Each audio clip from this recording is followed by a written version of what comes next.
Всем здравствуйте, меня зовут Самала, и я работаю в сфере HR компании BA Group. И сегодня я хочу ответить на один вопрос. Как добиться успеха в своей профессиональной деятельности? Варианты ответов. Много работать, развивать soft skills, быть настойчивым, упорным, уверенным. Правда, в один момент идея об успехе становится своего рода самоцелью.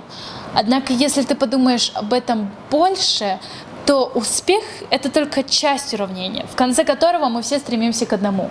Мы просто хотим быть счастливыми.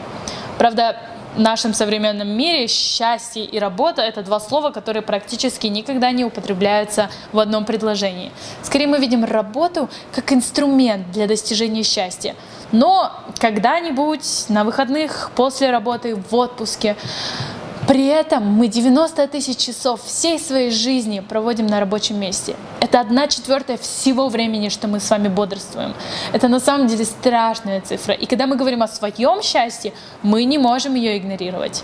Но у меня отличная новость, эту цифру тоже не могут игнорировать наши работодатели.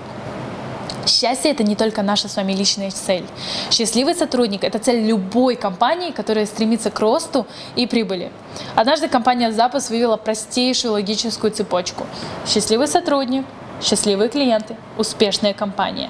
В этом процессе счастливый сотрудник становится успешным сотрудником.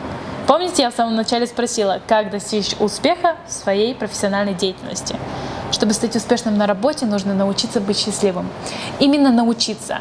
Счастье здесь мы с вами можем использовать как инструмент.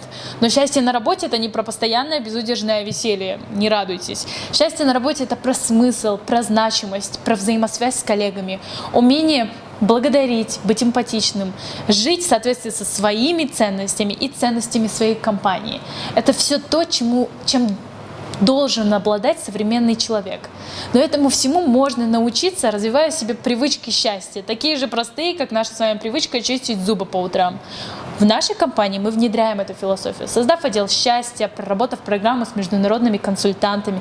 И чем больше я углубляюсь в эту науку, тем больше я воспринимаю счастье как навык, который помогает нам развиваться, достигать успеха, видеть свой прогресс.